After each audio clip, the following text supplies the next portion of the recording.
Hi everyone, welcome to Eco Talks, the GEE 001 podcast, and I'm your host for today. I'm King Abrazado.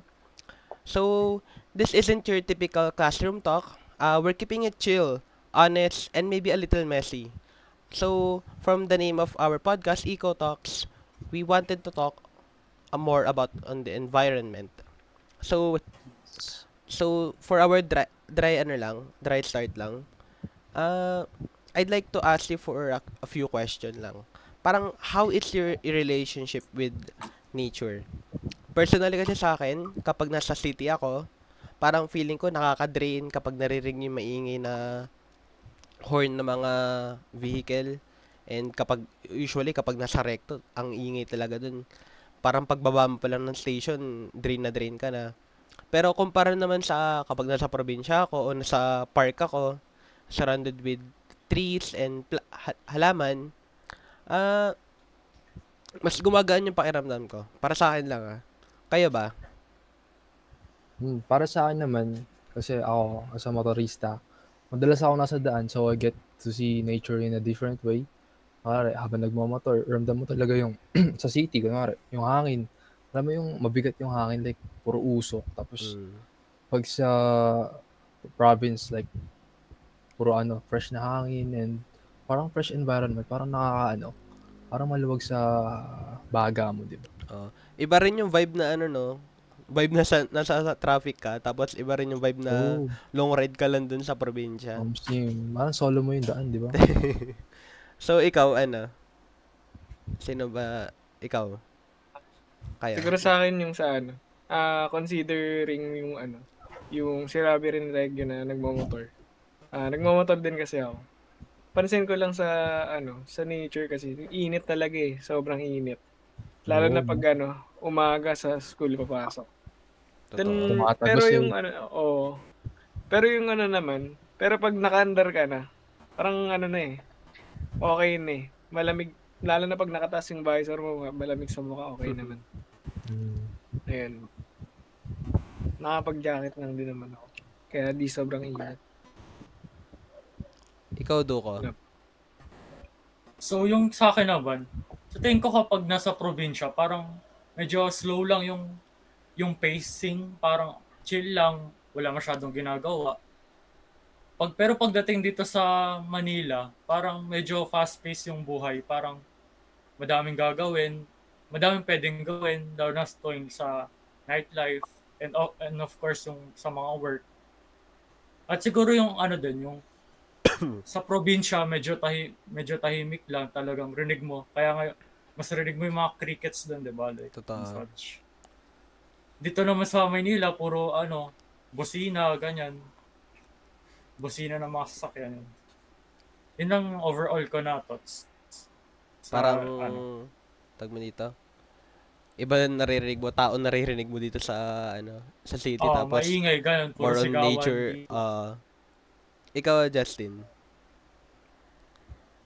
Bilang commuter, ang hirap, komplikado yung natin, transportation, may mga na-expect mo minsan na-expect mo na maganda yung panahon na yon, yung pala paglabas mo usok yung maamuyin mo. Mm. Ah, ano pa, lalo na yung mga basura, nakatambak lang sa labas. Like, everywhere you go, makakita mo yung mga basura talaga. Like, where's the discipline from these people in our country? Like, Mm. Kasi bakit? parang 'di ba, parang paano makokonsensya ka ba na nagtapon ka ng ganito tapos di mo babalikan? Parang ang hirap lang para sa akin lang ah. Ako kasi di ako mapakali kapag kuwari may candy wrapper ako. Nilalagay ko agad sa bag eh. Alam ko dun sa TIP nga, sa school natin, there's a lot of trash bin na na-appreciate ko na kapag may kalat ka lang, Naka-separate. oo, parang paglabas mo pala ng room, meron na agad na pwede ka Hmm. magtapon ng mga coffee cup Ready to mo, ng papel mo, and such. So, ayun, before maging therapy session natin tong rough dry start natin, let's go with the suggested topic na na propose natin ngayong podcast. So, what I've prepared na topic natin, there's the two sides of the same coin. One is about fire and one is about flooding and typhoon. So, ang first topic natin for the podcast natin is yung 2025 LA wildfires. So, earlier this year nga, nangyari to sa Los Angeles, of course, sa Amerika. And, alam nyo ba ba't naging sobrang destructive nung 2025 na LA fire? One of the factors is record dryness. Mga bandang May 2024 and around between May 2024 and January 2025, less than 0.3 inches lang yung ulan sa LA. Resulting na yung mga vegetation nila naging sobrang dry. So, what happens kapag sobrang dry yung mga vegetation? Madali sila magliyab compared sa may moisture na na halaman. May konting spark lang, no? Oo, konting spark lang pwede ng So, pag nag-spark nga yun, added to that, isa pang factor is yung gust winds na meron sa sa area na yun. Sabi nila, kaya ang bilis kumalat nung apoy from hills to neighborhood, gawa nung 80 miles per hour na gust winds sa area nila. So, isa na yun sa factor. Added to that is yung climate change. Alam na natin yung global problem na yun. Mas nagiging extreme yung weather na meron sa area na yun. Kapag sa atin, mas malakas yung ulan. Kapag sa northern, mas heavy yung Mainit. mas mainit, mas malamig. And ang last na factor dito sa wildfire nila na meron daw mga faulty power lines na siguro hindi na check for years kasi gumagana naman eh. And isa pa yung human activity.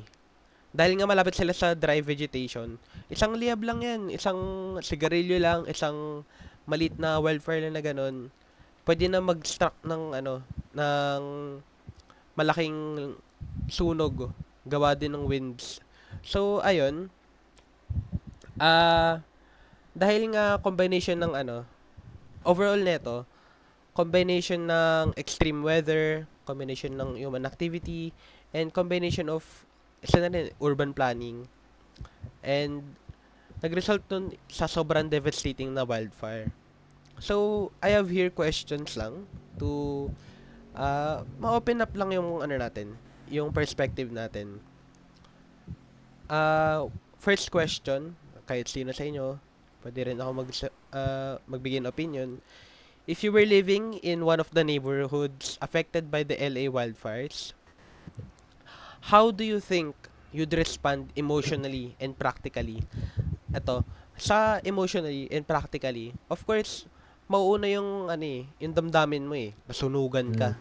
Of course, as ibang tao, they feel despair, hopelessness, and yun lang yung bahay nila eh. And how do you think na they'd respond? Of course, with emotion. Pero merong ibang tao naman na they took it as practicality. Sabi nila, nasunugan niya ako. Anong gagawin ko sa susunod na mangyari to? Anong backup plan ko? So, ito. If you were living in one of the neighborhoods, anong mararamdaman mo? Anong response mo? Kaya ba? Siguro para sa akin, mixed feelings kasi takot ka ba, lungkot. Kasi takot, anytime pwede umabot yung apoy sa bahay mo, magugulat ka na lang, nasa labas na, di ba? Or kumari, nasa daan ka, magugulat ka na yung usok, nakaharang na sa, sa tinitingnan mo. Tapos, like, lungkot kasi ang daming nawawalan ng bahay, ari-arian. Minsan, pati yung mga alagang hayop. Oo. Kaya, yung mga memories, yung mga old memories na doon sa lugar na yun. And siguro sa practical side, kailangan pag may ganong situation, kalmahan mo siguro yung sarili mo. Like, una, sundin mo yung mga protocols like evacuation orders kasi minsan may mga tao na nagdadalawang isip pa, di ba? Like, Oo. Kasi sabihin nila, hindi sila parte ng area na yun, pero pwedeng mag-spread sa area nila doon. So Siguro, tama ka ayun doon na ano, na sundan natin mga local protocols ng ano, area na 'yon. Ikaw, Justin. Siguro ako, una-una, pakalma muna ako. At the same time, mapapanik ka din sa sa ganong sitwasyon eh. Kasi wildfire yan, malaking spread yan sa, sa lugar eh. Pero ang dapat lang is gawin is to evacuate your home. And buti na lang may mga gadgets naman tayo. Pwede tayo mag-research kung saan tayo mag-evacuate and Mm. bigyan ng lalo na yung humingi ng SOS. Tama. So, lalo na ang importante yung mga go bag natin para may emergency kit, first aid kit, yung mga ganon. So, yun lang naman para sa akin. Oo. Kasi in line with tayo mga IT tayo. For sure, yung mga telecoms na nakasubscribe yung mga tao doon, kahit nga sa atin kapag may bagyo, parang nag-send na agad ng automated messages na sundan yung local government units na anong response natin. And nagno-notice sa mga phone yun eh. So, for sure naman, isang way yun to spread awareness. Ikaw, Sa akin naman, Pel. nung narinig ko yung tanong na kung isa ako sa nakatira sa neighborhood na affected ng LA wildfire. Yung unang naisip ko talaga yung na mararamdaman ko is helpless talaga eh. Kasi knowing na hindi mo kontrolado yung nature. Like, imagine mo yung every year may possibility na masunog yung bahay mo. Lahat nung pinaghirapan mo, mga importanteng gamit sa ng madalian lang. May fear din na na kahit konting amoy ng usok or init ng hangin, baka sunog na naman. Oo, parang may magkakaroon ka ng trauma response na tayo na, mainit sa bahay paano kaya kung sunog din? Parang ganun na thinking. May stress din na kasi constantly parang aware ka na eh. Laging handang siguro lagi na lang maghanda mag-evacuate, laging may ma-packed bag, parang go-to bags. Mga fallback Then, na parang medkit yun. Then siguro additional lang sa sa practical, kung may konting oras pa bago umabot yung apoy, parang onting action lang siguro. Kung may garden hoses or mga sprinkler, prepare na magwet ng mga perimeter. Tsaka close. Tama. Tsaka sarado na rin yung mga pinto tsaka bintana. Hindi man siya total prevention, pero at least nababawasan yung chance na mas mabilis masunog yung para mitigation ba. Oo. So, di ko na kayo tatanungin lahat. Doon tayo sa second question. If you could speak directly to policymakers or city planners, what one change would you push to prevent future wildfire? We're left off with ikaw, Duko, sa policy making. Siguro sa akin, parang tataasan lang yung standards ng pagdating sa mga materials dun sa mga bahay. Kasi nga, diba, parang wildfire area, parang prone sa wildfire nga yung mga bahay dun. So, siguro dapat talaga yung bahay dun is parang somehow na fireproof. Para mas ligtas yung mga dun, mga nakatira. Tapos siguro, parang pag-iisipan na rin kung saan ilalagay yung yung mga land and vegetation. Kasi 'di ba parang doon siya nagsisimula yung mga wildfire. Sa mga trees, sa mga bushes. So siguro I think pwedeng alisin na muna yun. Parang i-renovate na lang. I-relocate pala yung mga trees and mga forests. And siguro din magpo-propose ng mga early detection system like para mas ma-prevent yung mga mga casualties. Kasi parang na-measure na rin siguro, parang na-measure din naman na around ganitong area, sabi nila May hanggang January. Parang with that Kasi, di ba data, parang yun yung medyo maano. uh, Tuwing summer yan di ba? Tuwing summer season. Like, summer kasi season sobrang nila. init. Sa California. May gusto pa kayong dagdag? Parang gusto nyo ipalaganap na batas or mga program? Ako na lang. Siguro, Ay. sige. Sa akin, parang, ayun nga, nasabi nga ni Duko na mga policy making, parang sa akin, more on, ano ba tawag mo dito? Awareness and education. Kasi that's the solution for all naman. Like, being aware na ganito yung situation nyo. Parang mas madali mong mape-prepare yung disaster bago pa siya mangyari kapag aware ka. Like, kung aware ka, pwede ka magpalaganap ng mga sprinkler system or ayun nga, pag-change ng mga materials sa bahay mo. Kasi ang alam ko, usually kasi sa Amerika, parang paper ang nila, drywall ang ang foundation ng mga kahoy tsaka drywall ang foundation ng mga bahay nila. Tapos sa atin mga semento.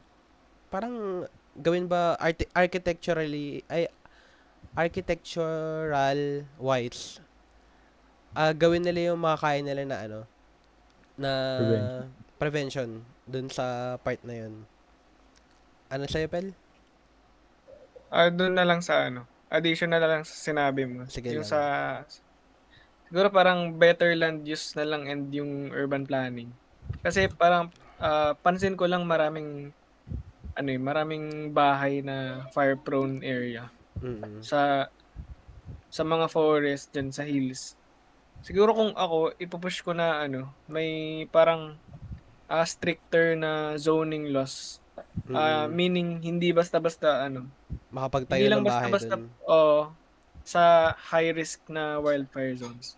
Kasi para kahit may apoy, hindi agad naapektahan yung community. Oo. Parang gusto ko lang i-add kasi na-mention ko nung kanina, yung mga faulty power lines, for sure naman dapat i-monitor nila yung mga ganong bagay. Hindi porket na gumagana or hindi siya nagkukos ng problem, never na siya magkukos ng ng dilubyo. Kasi nga, kung di mo na may maintain yan or di mo na check yan, more on sa engineering tsaka side. Yung mga thermodynamics and stuff like that. Kapag gaano katagal man naka-uptime yan, for sure, mag-overheat yan kung hindi na may maintain. So, may gusto pa ba kang i-add bago natin i-close off tong topic na to? Meron pa ba? Wala naman na. So, overall naman, so we've talked upon dito sa natin, sa first topic natin. Let's be empathetic din sa mga taong wala talagang pera or kung ano lang yung na-inherit nila from previous generation na nakatira din sila doon. Kasi from mga news tsaka mga influencer na napapanood ko na LA doesn't feel like LA anymore. Gawa nung tawag mo dito. 'Di ba yung vibe ng Miami or Miami ba? Or something around sa LA. Wala na yung mga palm trees. May kita mo na lang sunog na na stump. Yun na lang natitira. Hindi mo makita yung palm trees na may sunset sa gilid. Dahil nga sa kapabayaan ng tao tsaka nag-set up yung environment to that large of a disaster. So that is our conclusion sa first topic. So as I mentioned naman sa second topic natin, it will hit close to home kasi nga it's about the Philippines. Pilipinas. So ang second topic natin, ano yung state? Why do typhoons happen? And let's discuss the political side of it din. So, a brief overview lang, bakit nangyayari ang typhoon sa Pilipinas. Una, The Philippines is located at the Western Pacific. So sa Western Pacific na to, nakapaloob tayo sa typhoon belt. So kaya ang Pilipinas ay isa sa mga pinaka-typhoon prone na bansa sa mundo along with Japan and other Southeast Asian or East Asian countries. Pangalawa, ang typhoons ay nagfi-feed off sa mainit na surface, usually above 26 to 27 Celsius, and nagpapabilis ang lakas nila sa typhoon na 'yon. So that is by NOAA 2024. Third naman is yung climate change. Of course, factor din siya. Dahil nga sa global warming, nagpapalakas ng typhoons, mas malakas ang winds, mas mabigat yung mga rain. And sabi nila, yung sea level rise, sobrang lumala daw sa mga coastal area. That is by UNDRR, tsaka Pag-asa 2024. And, ayun nga, human vulnerability. So, kaya grabe yung epekto sa atin kasi nga, ayun, una, deforestation. Pangalawa, poor urban planning. 3, high density coastal settlement na nagpapalala sa mga damage. Kung saan gumagawa ng mga ganitong projects, hindi naman talaga suited for living area.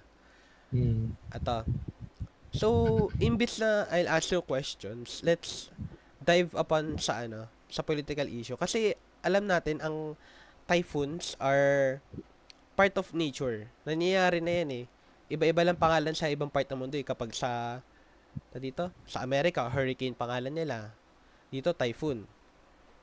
And, dahil nga gawa to ng nature, ang kailan natin gawin is maghanda. Pero yung paghahanda natin, paano pag napunta sa sa maling kamay? Kasi, eto nga, from the recent months na meron tayo, from the recent news, from the recent activities, yung buwis pala natin, and buwis ng mamamayang Pilipino, is napupunta sa pockets ng mga corrupt na politicians. And, yung pera na yun dapat for flood control projects. Masalan sa Bulacan and other prone na flood areas. And sa akin lang personally, nagalit ako nung unang ko narinig yun.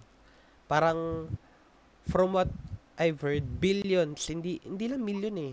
Billions ang nakukuha nila eh ng mga construction company na yan sila mga Diskaya and such, na nakikita mo daily life ng mga Filipino. Like, hirap na mag-commute, ang taas na ng mga presyo ng bilihin, mapapagkain, or such.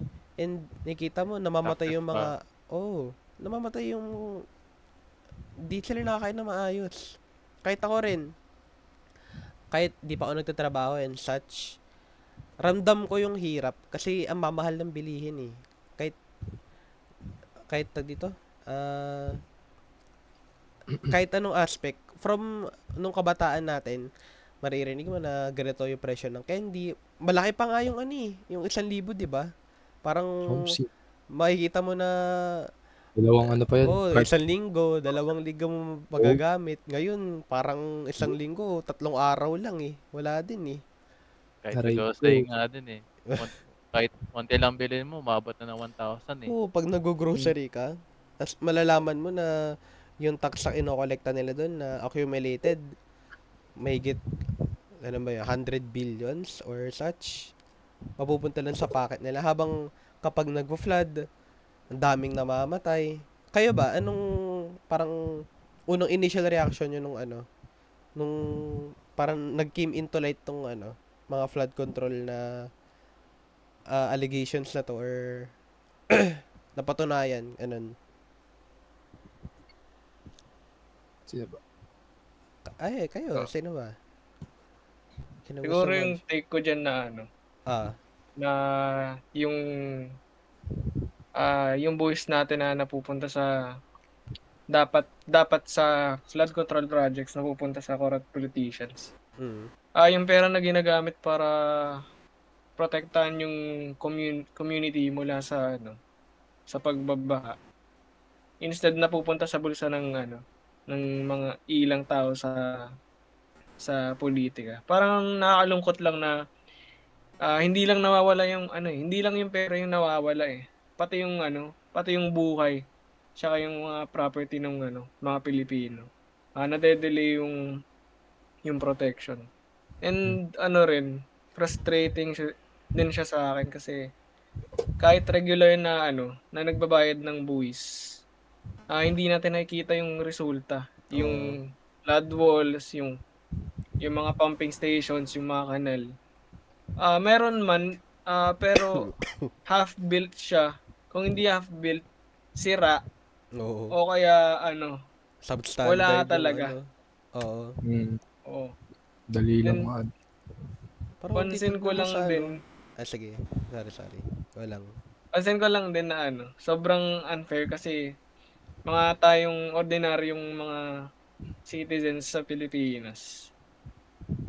Iba nagtatrabaho, nagbabayad, pero yung mga corrupt officials, safe sa bulsa nila habang tayo naghihirap sa ulan, sa bagyo. Siguro kung ako tatanungin, accountability dapat eh. Kung hindi ma-hold responsible yung mga yung mga corrupt na politician, walang matututunan sa sa cycle na to. Parang mauulit lang siya eh. Oo. Yung Parang rules natin para sa tao dapat, hindi para sa Para sa mga sarili. bulsa ng mga corrupt officials. tama. Yun naman. Sa akin naman, Sige, go. parang katulad lang din kay Pel. Yung nakaka-frustrate kasi kung hindi pa babagyo, di ma-open up. Paano di ba babaha? Di ma-open up yung ganung topic ng mga projects, di ba? Like, alam mo yun, parang yung pondo yung mga tax na binabayaran natin, kung hindi pa babagyo tuloy-tuloy lang sa bulsa nila, kung ano pa na pabibili nila. Tapos, wala, parang nakaka-frustrate lang para sa akin. Siguro yung parang pwede nilang gawin doon, maging katulad nga ng sabi ni Pel, accountability tsaka transparency. Like siguro mga updates sa kung anong parang dito. Yung dito, current na, yung sabi nga ni Bam Aquino na may kita mo yung record sa project na to with QR code yung lang. updates. Yung Like, live updates na hindi yung Kung- behind the scenes sila na oh, sila nang nagdi-discuss na ganito, dami yung pera na kung malalagay. may progress ba sa project, like, Oo. nauumpisan ba nila, natapos ba, okay. Kahit ganun lang sana na parang update sa public peoples. Like, para malaman nila kung saan napupunta yung pera nila, di ba? Swerte nila. Hindi sila gumagawa ng project, binabayaran. Tayo dito gumagawa ng project, tapos stress tayo. Wala pang bayad yan. Oh. Yung education pa natin, inaano natin dyan. Meron pa ba? Sino pa? Ikaw, Justin? Bago usapan yung corruption, pero may history na tayo ng natatamaan tayo ng undoy, lalo na yung Grabe Yolanda, yun. tsaka yung undoy. Yung undoy talagang nakakasiya sa bansa natin eh. Sabi nila, hindi siya malakas, pero madaming tubig. Sabay-sabay daw sila Kaya kita mo sa Marikina nung time na yun, yung bridge doon, kasi level ng tubig. Maabot na ng Oo. level nun eh. Sige, tuloy mo. Ano yan? Go lang. Ano to? Di tayo prepared nun eh. Sa undoy eh. Kasi laki ng apektado nung natamaan sa atin nun eh. Tignan mo yung mga mga nangyari sa lalo na sa Marikina, hindi pa din sila handa nun eh. Like, kumpara na yun, mas umayos na yung response nila sa mas sa bagyo. nila. Tsaka na yun, di na tumataas yung drainage level sa sa Marikina Bridge. Yung tulad ng sa Bagyong Yuan, Mm. hindi na siya tumataas. Malaking improvement yun. Kasi Japan yung gumawa ng flood control na yun eh. Oh, Eh, yung mm. paano naman yung iba? Like, kasi going to sa corruption. Nakakagalit lang talaga. As in, after kong nalaman yung mga I mean, which is no surprise kasi may history na din ng Ng corruption sa corruption, bansa natin. Sa bansa natin. Like, nakakagalit lang talaga. Kasi, tulad ng sinabi ni Pel, na dapat accountability yung sa tungkol sa flood project ng mga budget ng hawak ng mga politicians. Mm. Kasi preventable siya eh. Hindi siya Mm. okay sana kung sige mangurakot ka pero di kami naapektuhan. Pero masama pa rin 'yun. Di natin gawin ng example 'yun.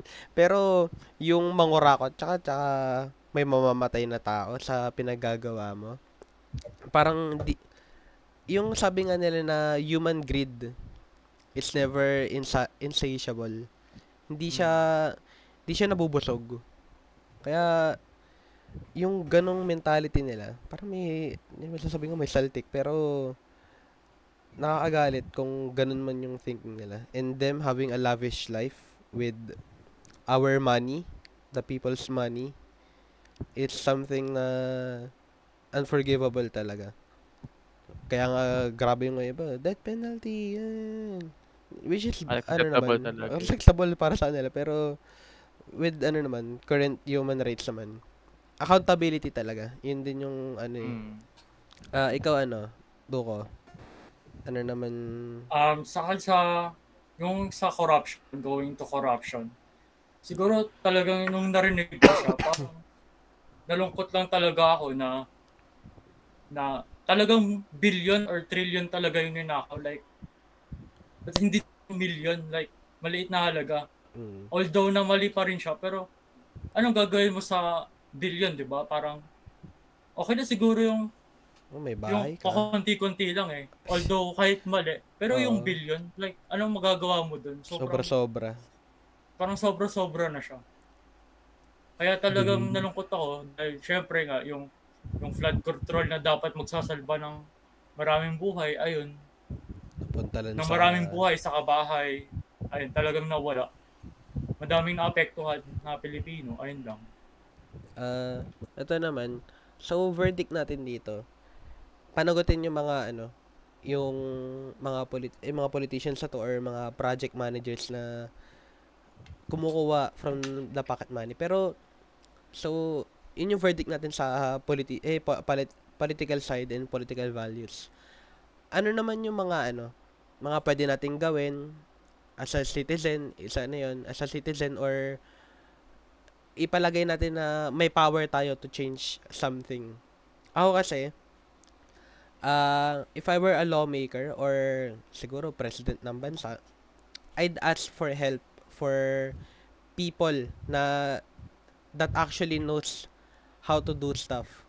Like sa Japan, like you've mentioned, Justin, na Japan, cooperate ang sa local government na Marikina with Japanese engineers. Isa na yun. Para mas magtitiwala pa nga ako kung binigay yung sweldo or buwis natin, convertible into yen of course, sa mga taong competent talaga. I mean, we're not giving our Filipino engineers some jobs na hindi talaga kapaniwala or kaya nilang i-handle. Pero yung external help from people that actually knows what they're doing, it's something we should look upon on. Kung ako rin kasi 'di ba sa rich countries like Saudi and such, nag-hire sila from other countries na mga construction worker or mga engineers from siguro Singapore or dito sa Pilipinas, and ang lalaki ng sahod. Why not give the opportunity to have a good relation with other country? Like sabihin natin, kay Japan na if you were to do this projects, will export more goods sa'yo and such.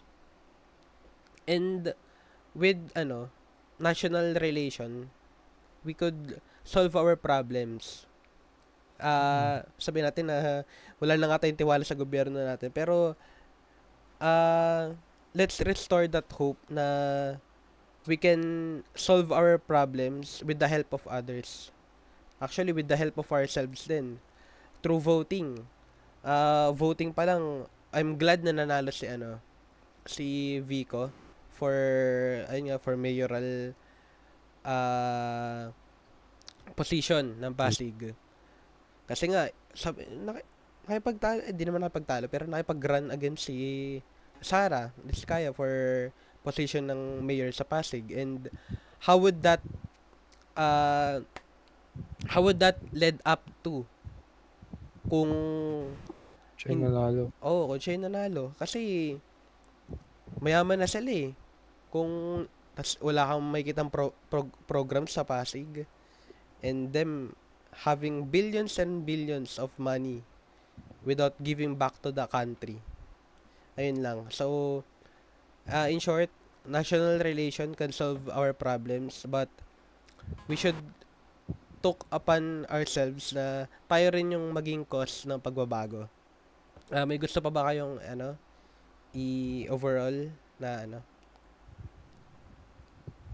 may opinions pa ba kayo or somewhat? Wala naman Wala siguro. naman na. So, with that, let's end our podcast here. So, this is Eco Talks. We've talked about the typhoons and LA wildfires, and that is all. We'll see you in the next episode. Bye-bye. Ayun.